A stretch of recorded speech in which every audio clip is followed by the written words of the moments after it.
Okay, now I'd like to begin by welcoming and introducing Chris O'Brien, Dante Rushton, and Tommy Ludwig of the City of Dallas Division of Sustainable Development and Construction. As the manager of the Project Management Division of Sustainable Development and Construction at the City of Dallas, Chris oversees a team of project managers focused on process improvement within the department. Prior to joining this division 2 years ago, he worked within the Dallas Office of Economic Development since 2007. He will be our main presenter today.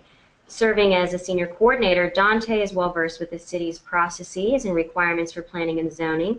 Previous to this position, he had served within the city's building inspection division since January of 2013. And finally, Tommy Ludwig is an assistant director with the City of Dallas's Sustainable Development and Construction Department. Tommy has direct oversight of pre-development, platting, budget, and business operations, as well as the department's project management team. He has worked for the City of Dallas for 8 years and within multiple departments, including the city manager's office. So Chris will be leading our presentation today, but as part of the entire team, Dante and Tommy will also be on hand to help field our questions at the end. So please be submitting your questions electronically. Chris, at this point, I'm going to turn it over to you. Thank you, Stephanie. Good afternoon. Thank you for the introduction and helping to coordinate this webinar. It's a new thing for me to be virtually presenting, but hopefully I can communicate clearly and effectively for everyone that's watching in. The presentation is going to kind of take two different tracks. The first track will cover the history of what started off as something called Velocity, but it's basically the city's process improvement initiative related to real estate development in the city. And we've been doing this for about 2 years. And then once we get through some of that, we will transition to something that I'm really excited about. It's a large-scale development process map that we've just kind of got the first draft done, but we hope to expand it in the future, and I hope you guys will find it as interesting and enlightening as I do. So we will go ahead and get moving. We'll start with just a basic overview, a little bit of the history, then we'll transition into progress, what we're working on now, and then obviously we'll move into things that are coming up or initiatives that are kind of longer range on the horizon. Then, like I said, we'll get into the development process chart, and hopefully we'll have some question and answer time at the very end.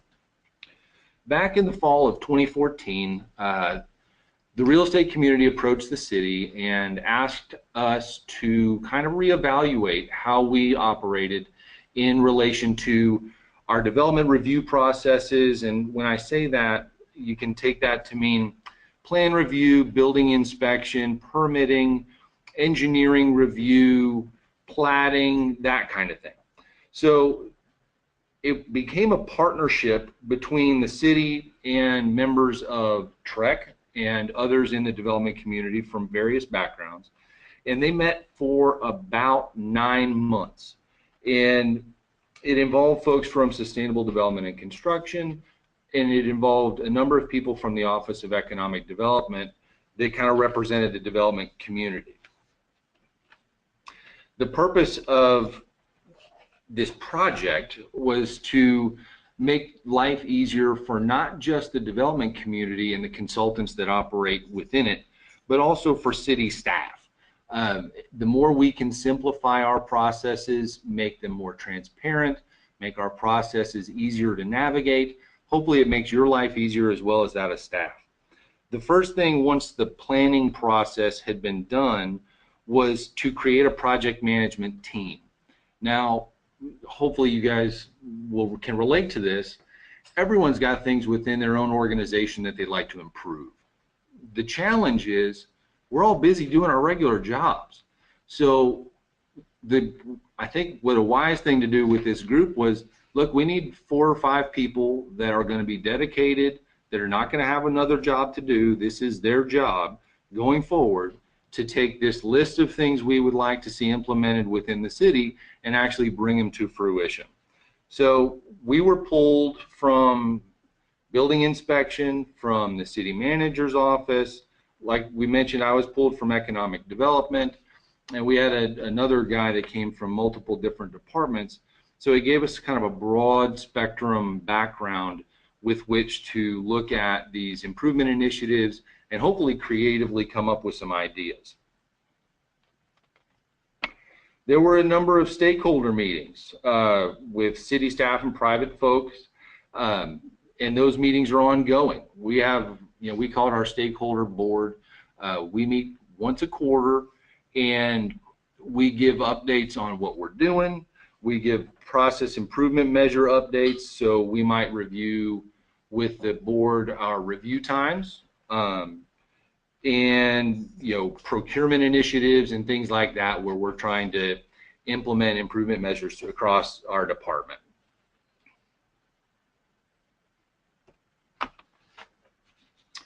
Some of the things we've done thus far, one thing we found when the team was first created was we had a dire shortage of staff, and I think you guys can relate to that as well.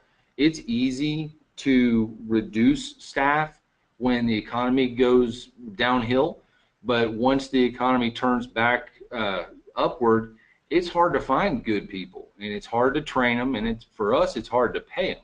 So we struggled with that for a while, but that was one of the first initiatives that our process improvement group undertook, was working with various divisions within the department to improve our ability to hire people.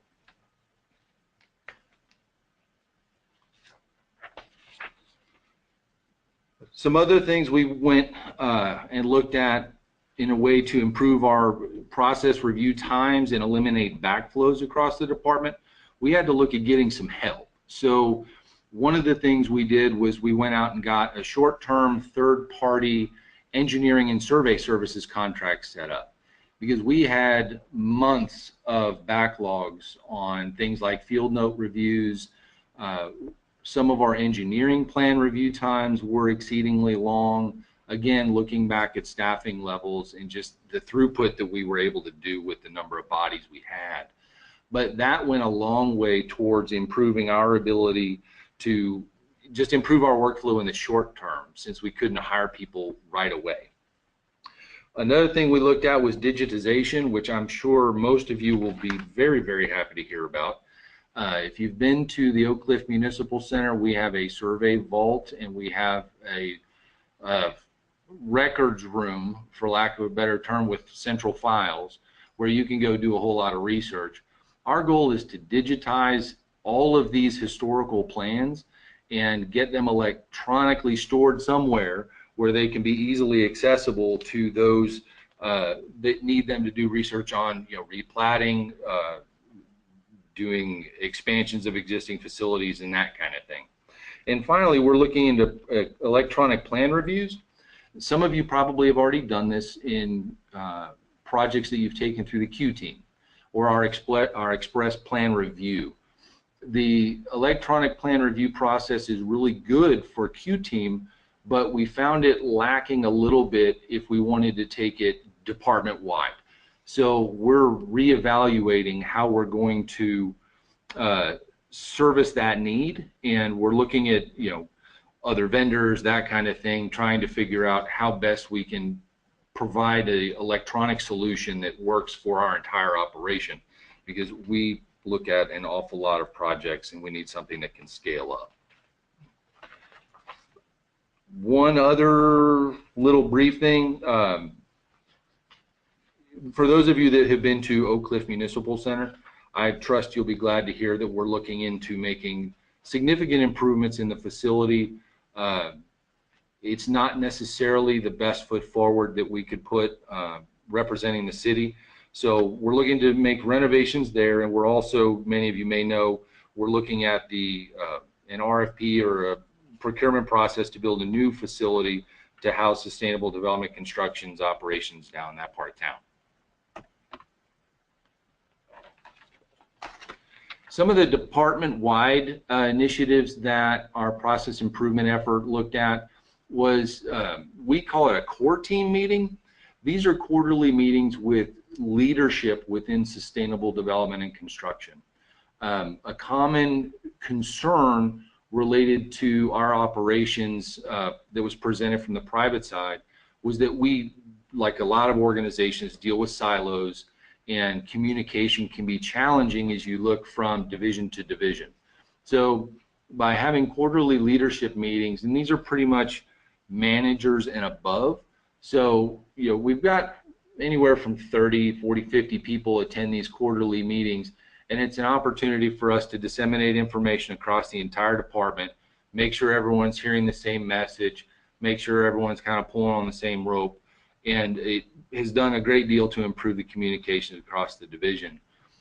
On a similar note, to take it down into the organization, we implemented a cross-training function, and this can be something as easy as taking some staff from our real estate office and having them spend a couple hours with the folks in our subdivision office to let each other know, here's how my operation is impacted by what you're doing or what you're giving me, and what are the ways that my operation can make your life easier in your operation.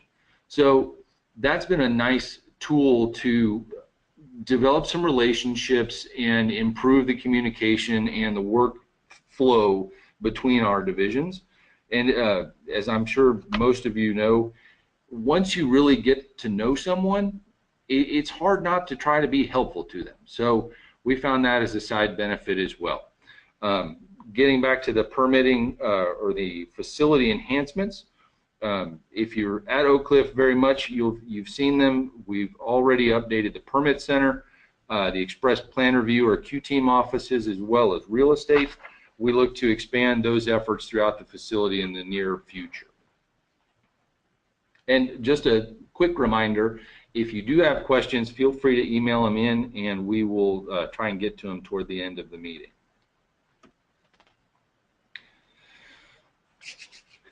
Getting back to improving our workflow, one of the things we were able to do is, in addition to our contracted services that we did, we actually were able to borrow an engineer or two from Dallas Water Utilities. And just by increasing the short-term staffing level within our engineering division, we were able to significantly impact the number of plans we were able to get reviewed, specifically on water wastewater, which a year and a half or so ago was our longest review times within engineering.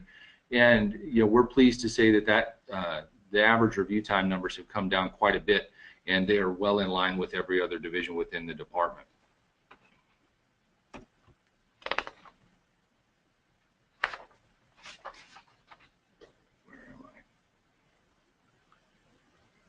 Oh, within engineering, so one of the other things we tried to do was be more transparent. And so we worked with engineering to help them come up with some performance measures that would not only be used internally, but would also be able to be shared with the private community in an effort to respond to the concern from the private side, where your review times are what your review times are, but if we don't know what they are, it's hard for us to put our construction schedules together and keep our project on a reasonable timeline. And especially once you start pulling financing numbers, that can really have an impact on your plans and your numbers. If you think it's going to take a month to review all of your civils, where in fact it's going to take 3 months, 4 months, and which was the worst case scenarios when we got involved. But now engineering has, of late, for the past few months, actually posted their review times for their survey reviews, for their paving and drainage reviews, and their water and wastewater review times. So if you go into engineering, you should be able to see a nice poster board set up that says, over the last 30 or 60 days, we're averaging X number of business days to review the plans for the first time. Some other things we've been focused on, obviously, is training. We focus on training internally and externally in an effort to improve our design or our drawings that are submitted. We can do things as quickly as possible on our end to review plans, but we are largely encumbered by the quality of the plans that come in. So we've got ongoing training exercises, not only internally, but for those that are submitting plans to the city.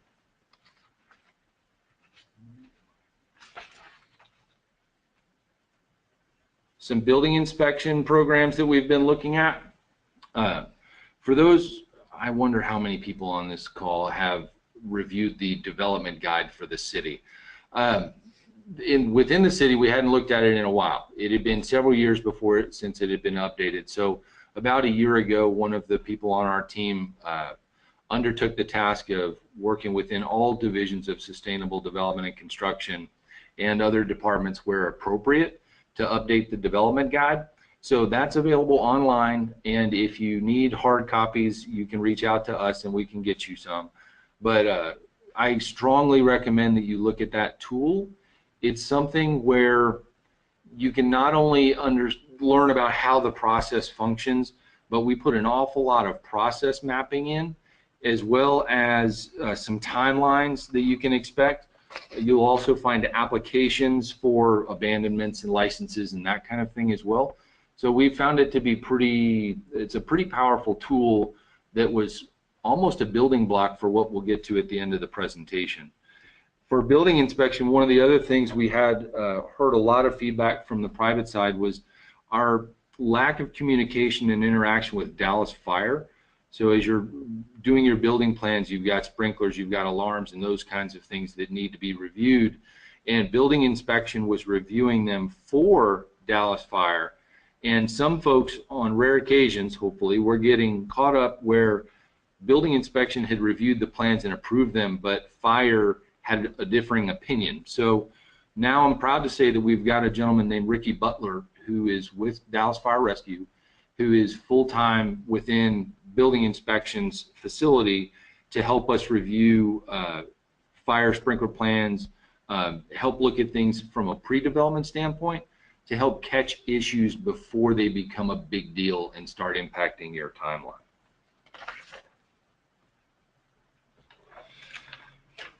For those of you in the northwest part of the city, you'll be glad to know that we were able to restore the Northwest District office to full capacity.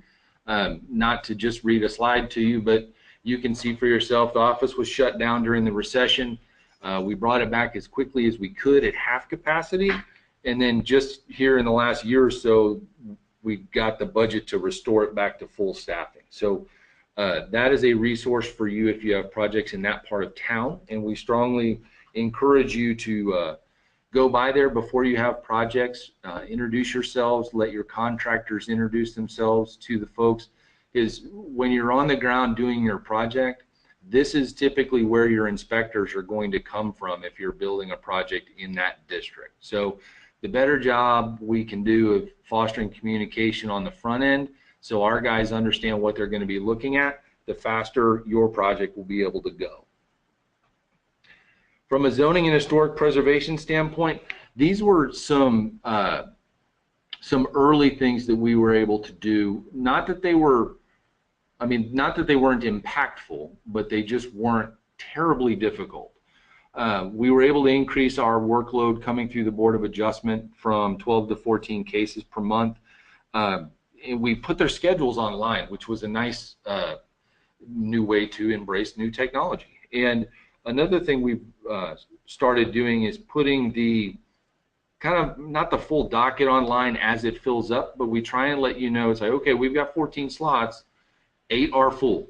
You know, when you go to the website, that should be kept up to date. So you know if our docket's getting full and you've got something that's really time sensitive, you know, you can act accordingly to try and get in there before it fills up and we've got to start pushing things out to the next calendar.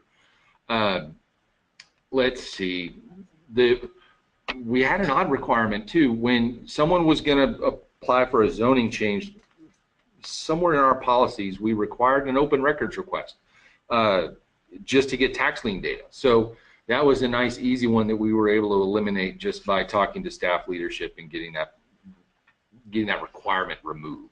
So sometimes it's the low-hanging fruit that makes everyone's life a little bit easier. Now you guys probably are interested in knowing what some key metrics are for the city just to track your own business and your own workload. Last year the valuation permits issued in the city of Dallas was 4.67 billion. And you guys are accustomed to hearing big numbers. I am too, but I heard an interesting anecdote over the holidays that I hadn't heard before. Basically, the city of Dallas added the city of Addison. So the 4.6 billion is approximately the entire valuation of the city of Addison. So that's an interesting way to kind of get your head around it if you aren't normally dealing with numbers that start with B. Last year, that was an increase of 8% over the year prior. I will give you a bit of a heads up, and you've probably seen it. Our permits issued are down just a hair from last year, and they may turn out to be even a little bit below 2015. We are still having a phenomenal year, and I hope you all are as well. But you know, we can't go up forever, so it's just something that we all need to keep our fingers on. Some more key metrics within BI. We've got some basic metrics that we kind of measure our success by. From a permitting standpoint, you know, we're running right around 80% over the last couple of years as far as permits being issued within 3 days or less. And some of these things are really, really quick to do. Some of them take a little bit longer. It just depends. Obviously, every project is different. From a single family standpoint, permits are issued within 3 days. A lot of them are issued same day. And we work with a lot of large, high volume home builders that, you know, have dialed in their processes pretty well and can move things through pretty quickly. One interesting measure that's not on the screen that you may be interested in the month of March, the city had 22,000 field inspections for the month. That's the highest number we've had in at least several years. Typically, we average anywhere from 17,000 to 20,000 field inspections a month, but we were really busy this spring, and I don't know when it's going to slow down. But we are doing the best we can to get a whole lot of inspections done on a really, really quick basis. Uh-oh. There we go. All right. From an upcoming initiatives, what have we got coming up on our plate? We are working to publish a commercial development process flow chart. That is a big phrase for a big document that will hopefully make your life a whole lot easier, and we'll get into that one in just a minute. You're going to get kind of a sneak peek on it. Our plan is to post it to the city's website, and what I'm really excited about is our long-range plan for this is to take what is a very large document and make it fully dynamic.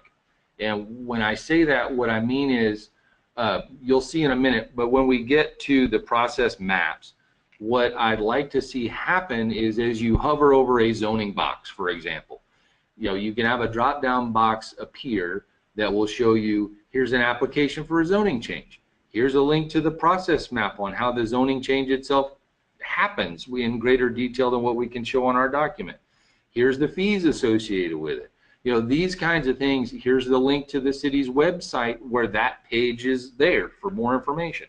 So that's the goal for where we're going to go, and I'm really excited about this. And one of the reasons I wanted to make sure Dante from our team was here is so I could suitably give him credit. He spent months working on this on a high-pressure deadline to make it look pretty and be done in such a way that we can try to make sense of it, and I think he absolutely knocked it out of the park. And I don't just say that because he loves playing baseball. All right, so if you will bear with me, here's a look at the process chart for you, and if you will give me just a second, I am going to switch programs so we can get into a little bit more of a dynamic look at it. So give me just a second.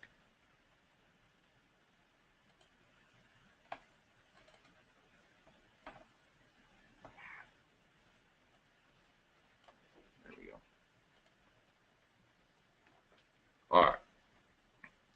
So now we just switched over to something called Prezi. Most of you probably are much more aware of that than I am. It's a relatively, well, I don't know how new it is, but my daughter uses it for school, and I don't know how to do it. So Dante was kind enough to put this in because it's a lot better than looking at a boring PowerPoint. So this is just to frame the expectation here, this is going to be kind of quick. We are moving really quick on time, so I'm going to go through this quickly, but it is being recorded so you can go back and look at it. And we are going to be posting this on our website. So this is a large-scale overview of pretty much everything that a project can touch as it goes through commercial construction and additions. Now, we're going to go through this from a basic standpoint. I hope you'll agree with me when I say that all projects are different. We tried to set this up to where you can see not every project is going to go through every step on this. You'll be able to skip big chunks of this on some projects, but some projects you won't. So please don't get the impression that every single project is going to have to go through every single box, because that's just simply not the case. Now, it's a complicated multicolored document, right? So what we've tried to do is color code these boxes and these processes based on what department they are housed in. Sustainable Development and Construction is a big department with a bunch of different divisions, but there are also other departments that impact the development review, as I'm sure most of you are aware. Things like the City Attorney's Office, things like Planning and Neighborhood Vitality. Those divisions are not located within the Sustainable Development and Construction Department. So it's worth noting, but just so you know, that's where these colors are coming from. Now, starting the process, it comes down to the basics, right? You've got a development concept. You've hopefully, please, have done your due diligence. Now, your first decision point when you come to us, do I want to do a pre-development meeting? Pre-development meetings are 2 to 3 hours typically. It's an opportunity for you and your client to come in, sit down, and have a line of staff come through the room where your client gives a brief overview of what the project is, and then the plan reviewer for each element that you've requested has an opportunity to look at your plan, and it can be a basic site plan, it can be full drawings, but the review is not a full review. What this is an opportunity to kind of hopefully get an idea of where the rocks are buried, where you're going to trip, what issues you may face as you further refine your development plan. So the cost on them is anywhere from $250 to $750 depending on the area of the project or the size of your project. But it's worth noting that the fees that you pay for pre-development are applied to your building permit. So it's not like you're just spending money and never getting anything out of it. It's a way for us to really encourage people to look at pre-development as a way to streamline the process and get their ducks in a row before they come in. So this is just, do you want to do it? Do you not? Hopefully you've done your due diligence. Here's an idea, if you look to the bottom left, on some of the trades and some of the folks you can sign up to have come into your meeting. And again, I apologize, we're going to go quick because I want to be respectful of your time. So typically what we would like to see happen is if you would get commentary from our folks on your design, that you would then incorporate those as you're submitting your full permits and your full drawing specs. It just makes your life a little bit easier. Now, one thing to note, zoning and legal building site issues can be done simultaneously. You don't necessarily have to go through one full line and then come back and start over at the other line. But you can, if you got your project together, you can do both together and save yourself some time. Now, if you do have your zoning met, please know that you can come down here and skip all of this up here. So this is just a way to manage the expectations for you and for your clients. Zoning takes a while, and it's just part of the process. If you are looking into zoning, there are several things that may apply. You can look at the creation of a PD that would be very specific to typically your parcel. You can go straight zoning change. You can do SUPs if you've got things like alcohol sales or maybe a body shop or something like that, depending on the zoning. You can be required to do submit a development plan.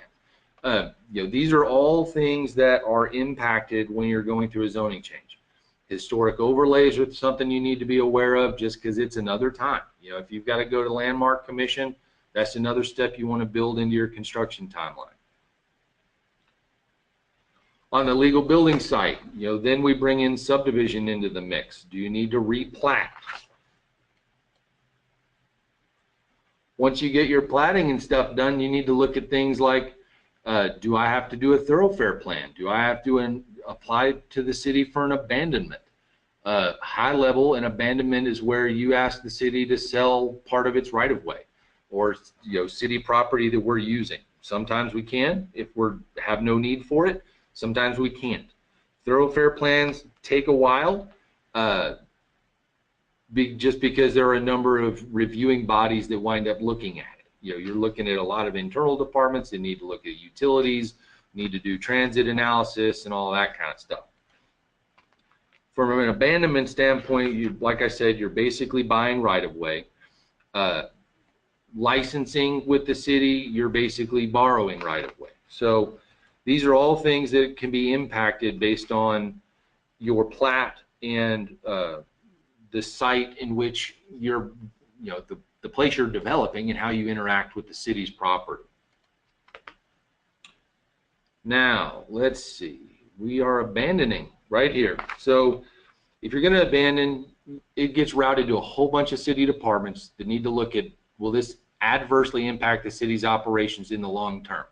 It may sound crazy, but the city's probably going to be here in 100 years from now. We might like that land.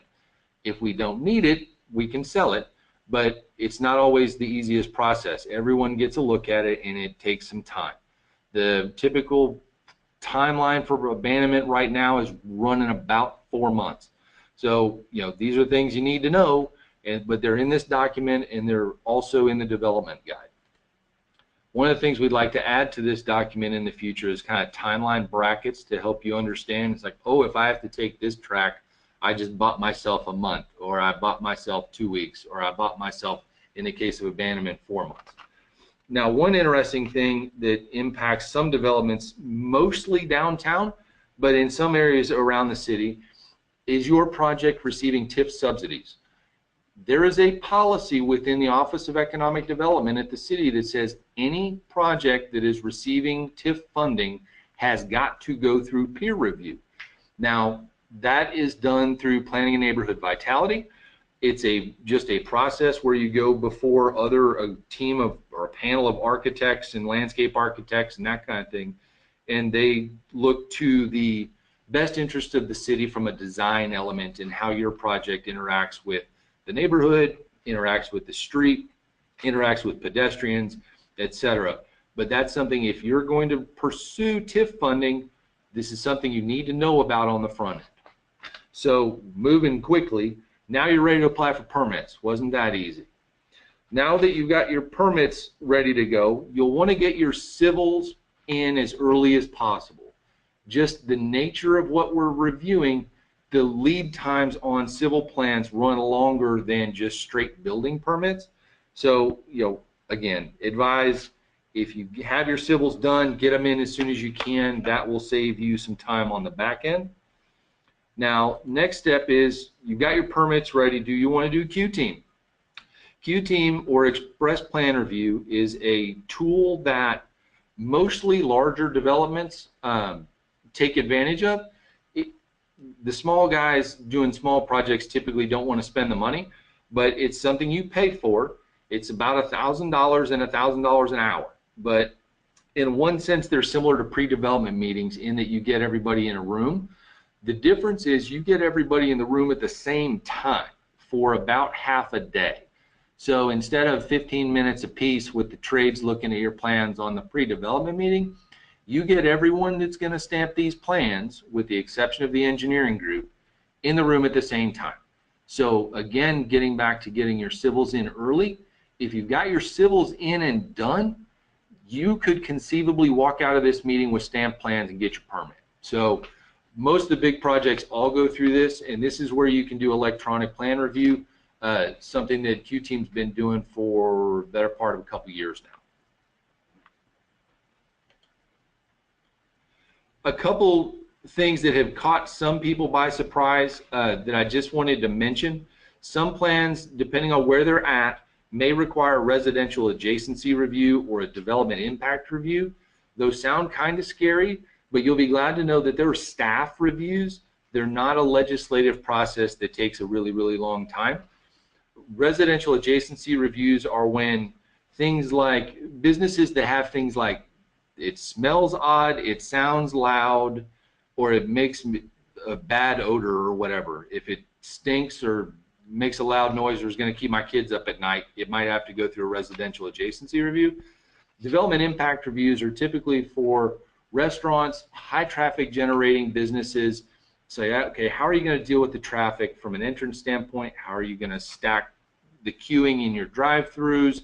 That kind of thing, just to make sure a project doesn't blow up traffic on the street.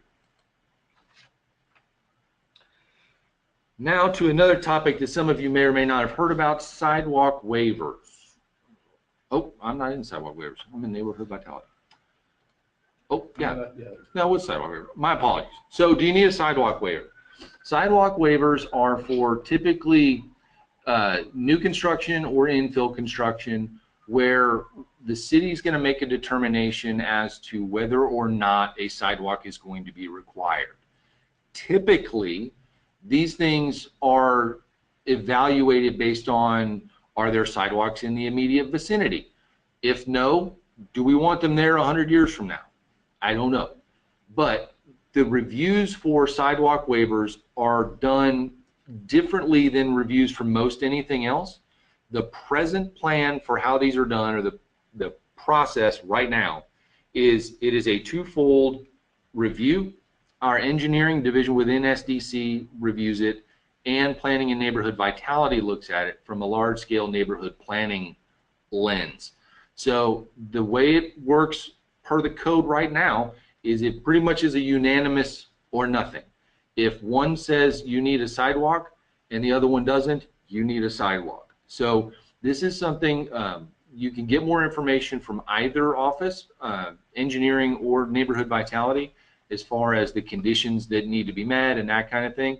But you know, bottom line, if you've got curbs and gutters or you've got sidewalks that you can see from your property, I would estimate that you're probably going to wind up building a sidewalk.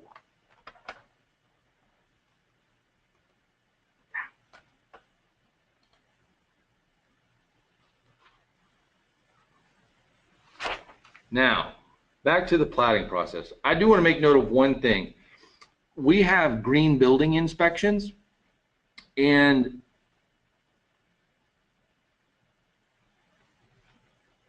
I apologize.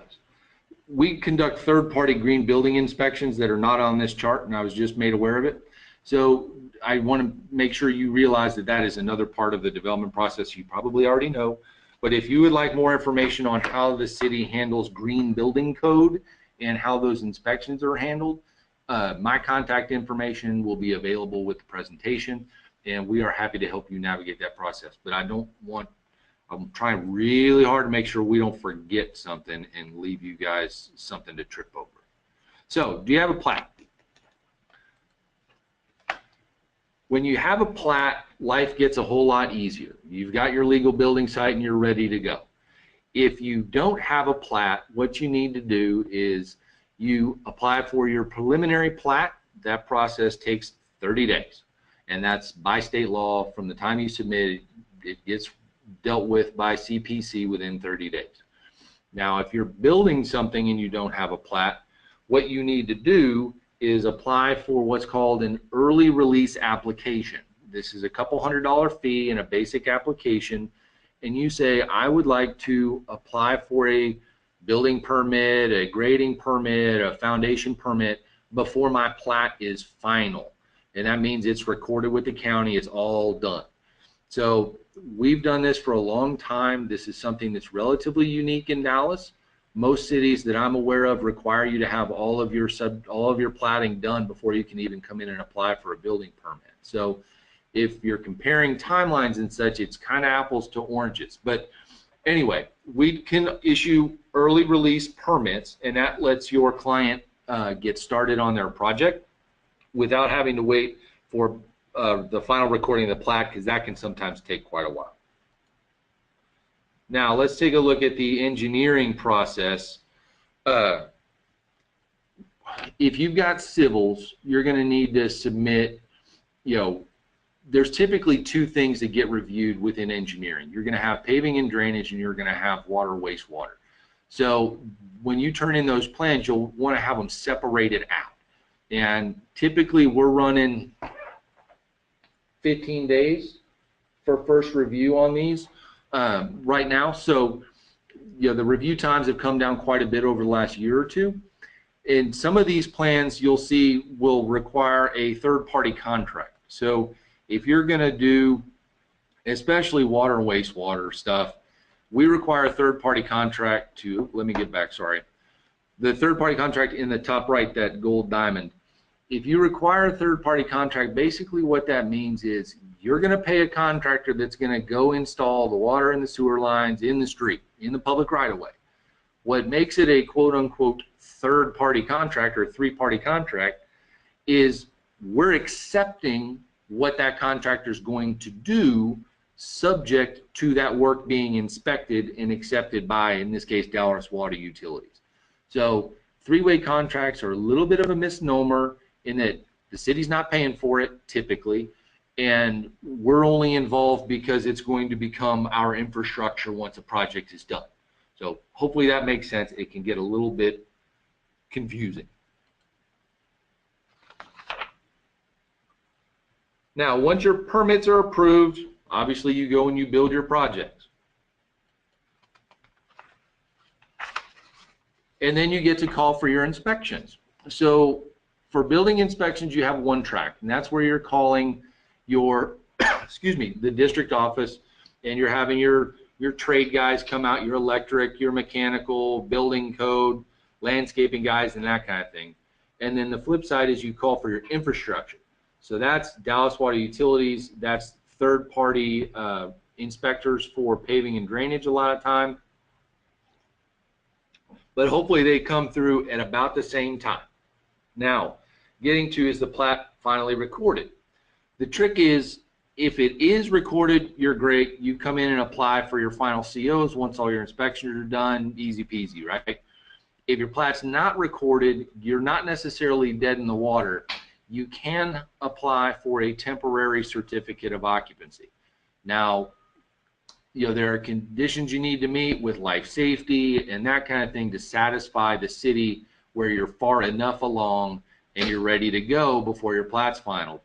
But those are the two typical ways that you would finally get a CO for the building. You either get a final or you get a temporary. And once you get a temporary, that's basically just to let you get your plat recorded. Sometimes it's things like, I haven't finished my landscaping that's required for the project and it's the middle of August. It's 110 degrees outside. I can't very well go plant a bunch of bushes. They're going to die. So in those cases, that was actually the first reason we started with temporary COs, was to let people get their landscaping in. But the reasons for the ask have expanded greatly over the last several years. But just know that's a tool in your toolbox. If you've got a tenant that needs to get in, just don't let the tenant get in and then forget about the final requirements to get your plat recorded. So that is a very quick run through on a very large document. I don't know, I hope it made sense to you guys. Know that it will be posted on our website and it will grow. It's going to be a dynamic document that is going to change, and we're going to add information as information is available, and we can plug it in and match technologies and that kind of thing. But we've got one or two questions that have come in that, if you'll give me just a second, I'm going to try and read through and get an answer for you on. And as you do that, I'll just jump back in here. First of all, Chris, thank you so much for that really informative presentation. And I also just want to acknowledge and thank you and Dante and Tommy and really the entire team, because I know that this document has been the outcome of several years really of work.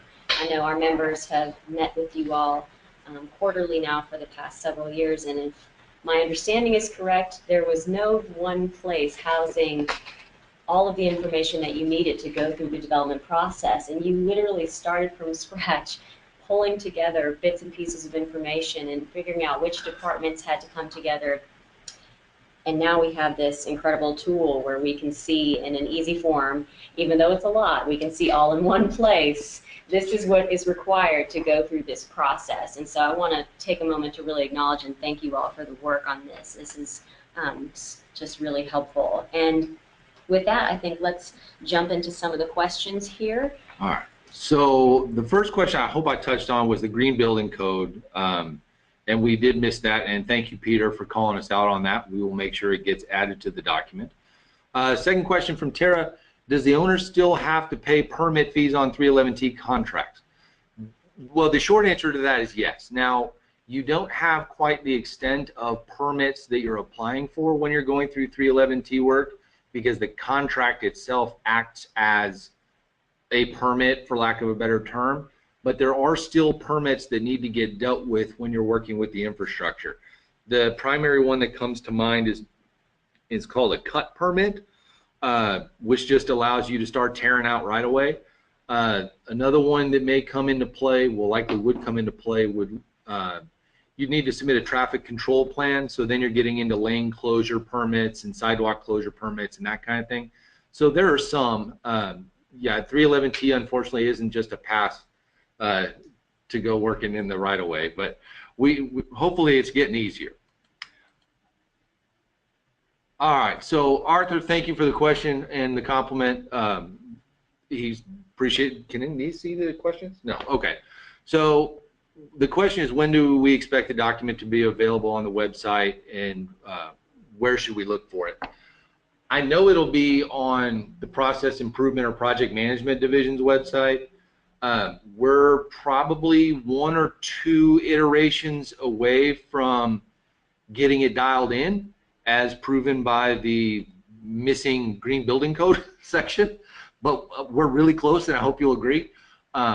Ideally, we'd like to get time brackets on here, and we're already working on it. It's just not to a place where we felt comfortable sharing it in this kind of environment, but I would like to think within a month or two at the outside we'll be able to have something up, even if it doesn't have all the time brackets on it, because this is probably, I hope, one of the more valuable tools that you guys will have and that your clients will have. The most important thing in my mind in dealing with the private development is just managing expectations from a foundation of fact.